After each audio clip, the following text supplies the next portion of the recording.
What's going on, guys? Connor Mark Shore back here on the YouTube page. Make sure you subscribe to it. Keep up with all our videos and content, and also follow us on social media at Connor Mark Show. Big day here, big weekend, and big week for the Philadelphia Flyers coming up. But obviously, big news this past weekend as well. We'll get into that also with the expansion draft coming up Wednesday, and then I believe the entry level draft that'll be happening Friday. It's a big couple of days coming up for the Flyers, but they made some headline news to start off the weekend. Mark, the Philadelphia Flyers traded for Nashville defenseman Ryan Ellis. As they sent out Nolan Patrick and Phil Myers in a 3-team deal. Nolan Patrick's heading to Vegas, and then Phil Myers is headed back out to Nashville along with Vegas forward Cody Glass. But the Flyers get back a top pairing defenseman with Ryan Ellis to match up with Ivan Provorov. So it came as a shocker.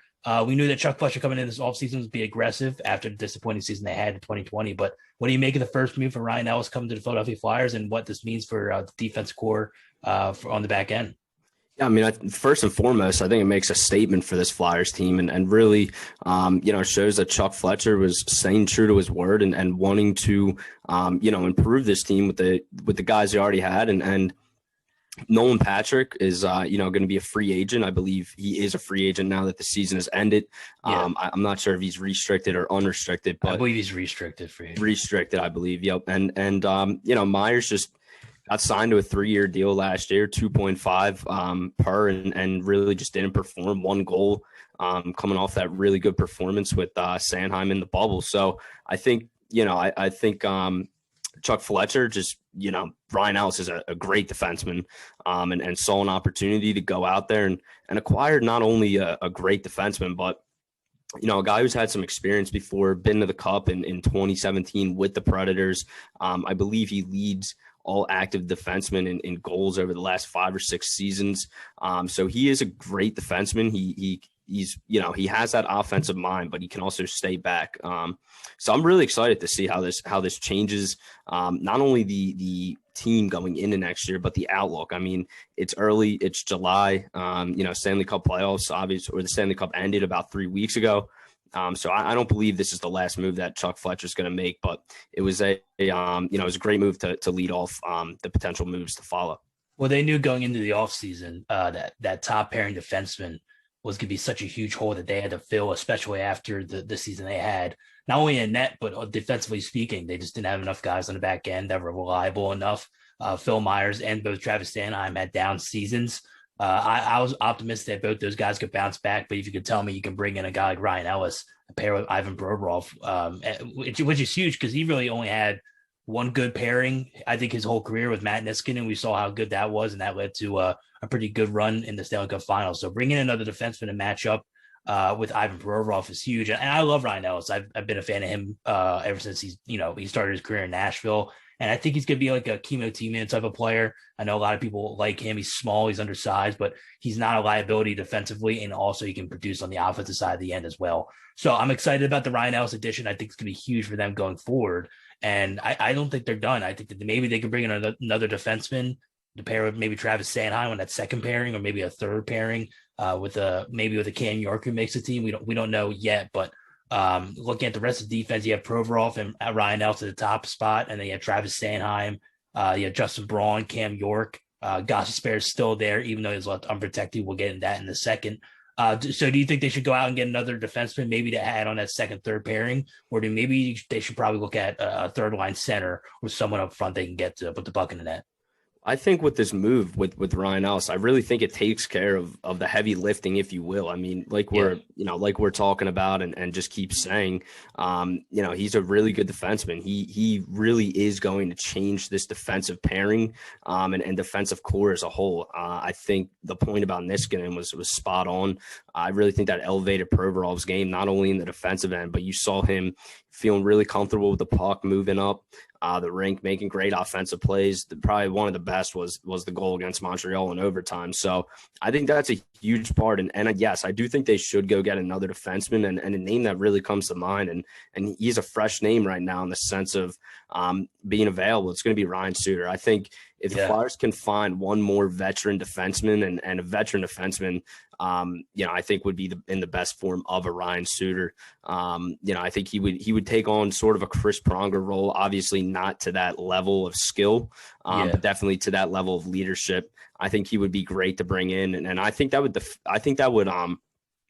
complete the work that has to be done on the defensive end. And then just real quick on your last point, I think they can go out and acquire a third line center with, I want to say much ease in the sense if they manage the salary cap right. So I think they put them, again, I'm going to say put themselves in a really good position for the rest of this season or off season going into the season with this move with Ellis. And again, more moves to come definitely for Chuck Fletcher. He's shown he loves being aggressive.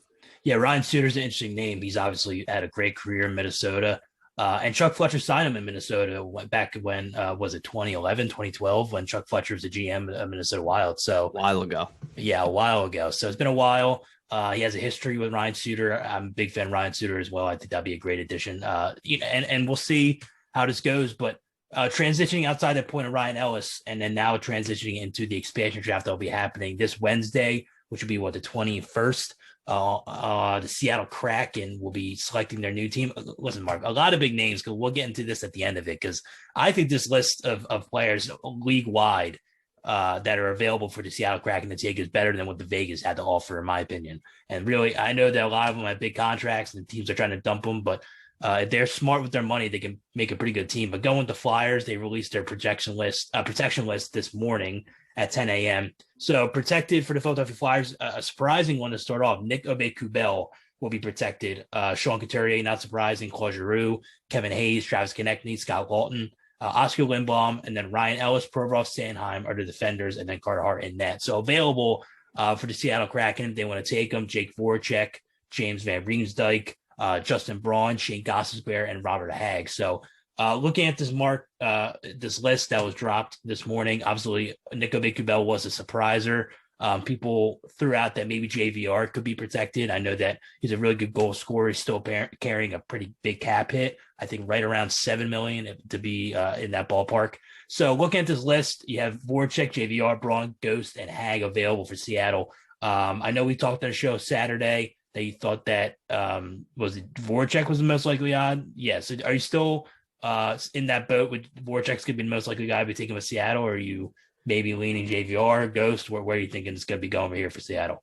Yeah, I mean, there's a variety of ways they can go. And the first thing, with the Patrick and obviously Myers trade yesterday for Ellis, I thought personally, and I know there's a lot of theories about this as well, I thought that was personally to protect JVR, to open up that extra spot, or else they were most likely going to protect Myers in that sense, or Patrick, obviously.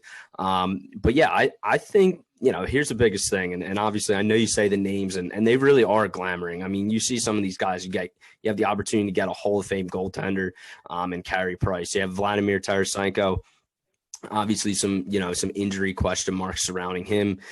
Gabe Landeskog was a huge one that came to mind for Colorado. So, with all that being said, I think the biggest thing that they're going to have to take into account is obviously the salary. And a lot of these guys, I mean, Carey Price, $10 million, Tarasenko's around $8 million. I believe that Landeskog's looking for $9 million. And then that leads me in, to the Jake Voracek talk, and his cap hits nothing, to lay down about. He's around 8.25, I believe. So even JVR, like you said, he's pretty high in the 7. So, looking at this, and again, this all comes to need, but I think Gostisbehere could be a name that definitely could get looked. And again, that's just in the sense of salary cap. I believe he's a 4.2 cap hit. So I think they're going to obviously have to play their cards correctly in the sense of, not spending too much money. And this may be an unpopular opinion, but I believe that the Flyers are one of the lowest teams, at this time on the list for top guys to get. So, it did change my mind. I think there's better guys you can get out there than a Voracek, a JVR. These are guys that are going on the back nine and the far back nine of their career. So, when you see some of these other names like Tarasenko, and I feel like there's some good amount of names that are still young guys and can develop. So, we'll see. Again, it's all how the salary cap works out. But I'm going to stick with Voracek at this point in time, but I think Gostisbehere is definitely a name to still keep an eye on. Yeah, I think Ghost, if we had to rank them, because I don't think Braun will be taken. I don't think Hagg will be taken. And I'm looking at, obviously, the three names, Voracek, JVR, and Ghost. If I had to rank them, I think the likelihood of them getting drafted would probably be Voracek, JVR, Ghost. I still think Ghost is the less likely out of the three. I still think there's a chance they'll take him. I know that a lot of people like his offensive ability. I know he has a lot of injury problems over the past couple of seasons, but he still can be a big asset on the power play and stuff like that. So I definitely think that Seattle can definitely look at him. I mean, $4 million is not a whole lot. It is a pretty good amount of money for somebody like him. But it's still not obviously as crippling as a Voracek or a JVR. But I actually think that they're going to go that way because I think it's important, obviously, for Seattle coming into the league to be able to sell tickets and try and get people in the building. And there are some other names on there that can definitely sell more than the JVR and Voracek and the rest of the NHL exempt list. But yeah, I think that I think Voracek's going to be taken. I think that he's led the team in assists the last 2 seasons. Obviously, he's on the back 9 of his career, but he's still a pretty good player. I think he probably can give him 2-3 more years of a high production from him. And I think that they could really use a guy like him on the first or second line to be able to set up, some goal scorers if they try to bring in other guys like a Tarasenko you brought up along those lines. But I think Jake Voracek is prime to get taken here. That'll free up a lot of money for Chuck Fletcher to do some other things that he'll want to go out and maybe get another defenseman, like we said, or another forward. But yeah, I think that right now as it sets up, I think Voracek is probably the most likely guy to get taken. But JVR, I mean, he scores 25 to 30 goals a season. That's pretty hard to find. I know he's a little streaky for a goal scorer, but that's definitely something that will interest Seattle at a $7 million cap hit. And you can definitely put him in the top 6 as well. So there's 2 top 6 guys they can take. I think they'll take one of them. I think Voracek's making $1 million more, which is obviously not a whole lot more, but still frees up more money for them. So hopefully they're banking on Voracek, but I think it'll be likely a JVR or Voracek. But I do want to ask you about this because there are some other names that around the NHL that I'm taking a look. Yeah, that are left off their protected list on other teams, and they were surprising, man. I mean, it really is. Like, for example, this one shocked, I think, the hockey world when they saw Carey Price, goaltender for the Montreal Canadiens, who just led his team to a Stanley Cup final this past offseason, was left off the protected list. Now, I don't know if there's a deal in hand by Montreal for them not to take him. But I don't see why they would not protect him because I mean they protected Jake Allen, and Jake Allen he's just a backup goalie. I mean he's a fringe starter backup goalie. He's nothing really special. And I know Carey Price is carrying a big cap hit this year. He's making $11 million. It's probably the most out of any goaltender in the league. And I believe he makes like $6 and $5 million a range for the next 4 or 5 years. So it's a lot of money for goaltenders at the age of 34. But Mark, if you're Seattle and you're trying to sell tickets here, and the best goalie in the NHL arguably is sitting on your lap. I mean, if you're Seattle, I feel like you have to take him, even though it's a big money hit. What do you think? Yeah, I mean, I would definitely consider taking Carey Price. A lot of consensus at the point is that they're not going to. But another huge name is Fleury. I mean, the fact that he was, exposed was just unreal. And a few other names here, Getzlav, again, an older player, but a great veteran presence. You got Henrik Shattenkirk. JT Compher's a good young player for Colorado. Drieger's a really good option for a young goaltender. PK Subban's on here. That was interesting. You have Eberle. I'm just scrolling through here, taking a look, but Tarasenko. And Tampa's. I don't know if you saw Tampa's unprotected list, but they have Yanni Gord, Blake Coleman, Tyler Johnson. I think it's Matthew Joseph, young player, Killorn, Palat, Ruda, and Foote. So I think that's just because they have such a good team. They have to protect certain players. So I think it's also in the salary cap issue because they're gonna have to dump a lot of contracts this offseason to get under that cap line. I believe they're $17 million over the cap when Kucherov returned. And just the last name here is Justin Schultz. I think he's a really good defenseman. He would be, I think, ideal to bring into an expansion draft team. And again, it's really what they're looking for, I believe, is a really good mix and mold of, younger guys who do obviously have experience in the NHL because they have to, be 3 years into the league or through their entry level deal. And also a mix of some older guys who have been to the Cup, who have been deep in playoff runs. So it's going to be interesting, man. But I was saying this to someone earlier. It's just insane how much talent, like you just said, is on the board here and exposed to the Kraken. I think they're going to be in good hands no matter who they take. And I think they're going to have a really bright future, like Vegas has shown in their very, very early history as a hockey team. So as an expansion hockey team. Another name, I don't know if you brought him up, Gabriel Landeskog from Colorado. Mm-hmm. I mean, I believe he's an unrestricted free agent right now, but he was left Colorado was trying to negotiate a deal with him. He's 28 years old. He's been with Colorado his whole career. He's a great player. Obviously, he's like that number 2 right behind Nathan McKinnon they have in Colorado. That's another great player that they can look at. It's really just a balancing money here for Seattle and picking the right amount of star players you're looking for to start your team, and then finding those role players that are always found on great teams of finding around $2-3 million and put him on the third and fourth line. It's a really big balance. It's gonna be interesting to see because especially we saw Vegas when they expanded, they got a lot of picks and prospects, like a lot of them, and that's just because Cody Glass was one, Nick Suzuki, some of these huge names already in the NHL. Really, these expansion teams get a really good kick of like they really do get put in a really good spot. And talent and future. Yeah.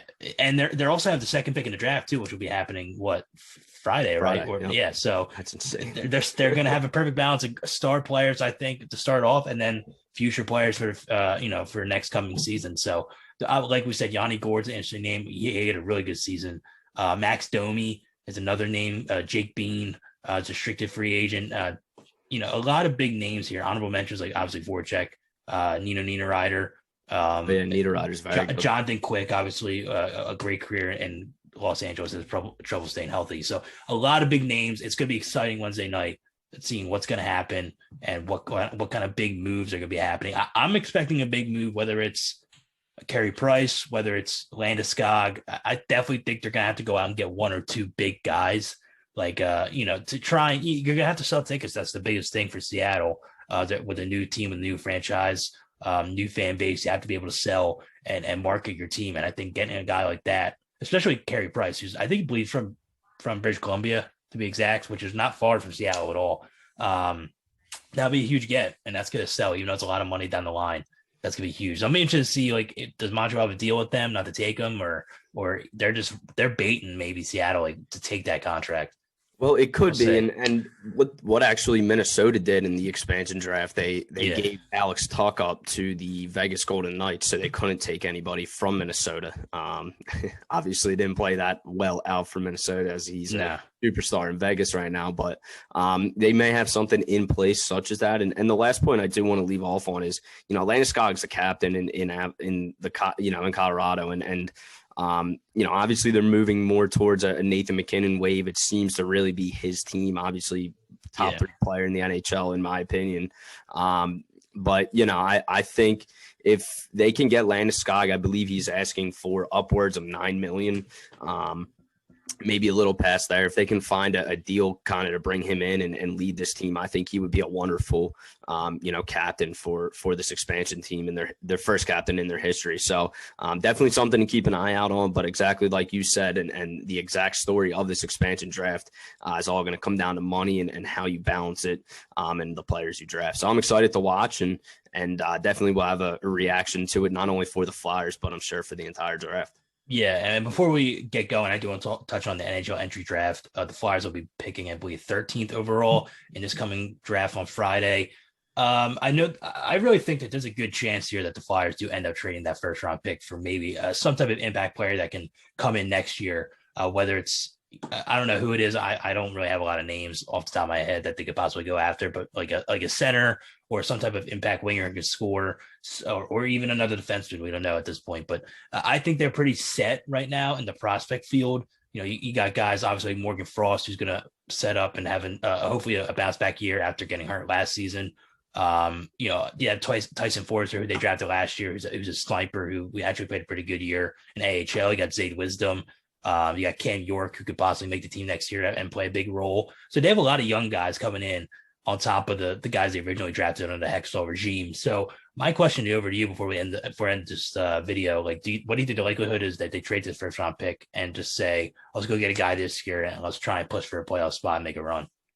I mean, obviously, past few years and really in the Flyers history, I feel like it's really been, not their MO to trade that first round pick. Now, in saying that, again, Chuck Fletcher said he's going to be aggressive. He's going to find every way to improve this team. And I believe everything you just said is completely true. I mean, he drafted very well last year, in my opinion. And some of those names you mentioned were all taken in the last draft.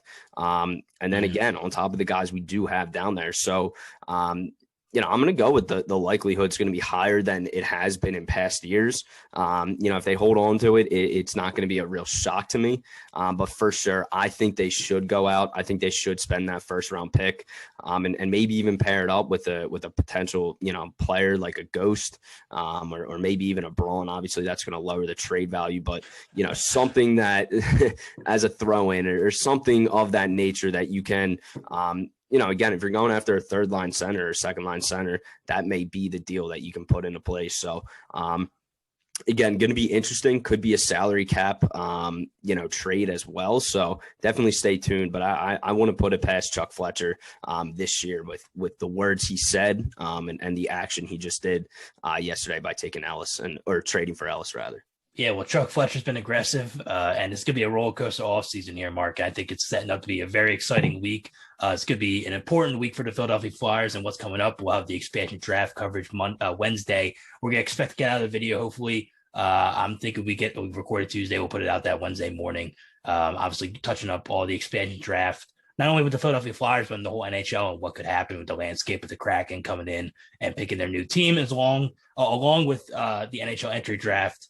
That'll be happening Friday. We'll hopefully have Jordan Hall, who covers the Philadelphia Flyers for NBC Sports Philadelphia, on around Thursday. We'll talk to him about everything that's going on with the Flyers this week, and we'll make sure we'll make sure we'll get some more videos out because I know the Phillies just won today, huge win against the Miami Marlins. They're 2 games out on the NL East against the Mets. The training camp starting I think it's 9 days from now, Mark. Training camp for the Philadelphia Eagles. It's coming fast, man. It's really coming fast. So make sure you follow us on social media at Connor Mark Show and subscribe to our YouTube page to keep up with all our videos. And hopefully we'll put out some more. And make sure you tune in to Connor Mark Show on WCHE on WCHE on Saturday. Well, I got a doorbell ringing. So all right, we'll end it here. We'll see you guys again.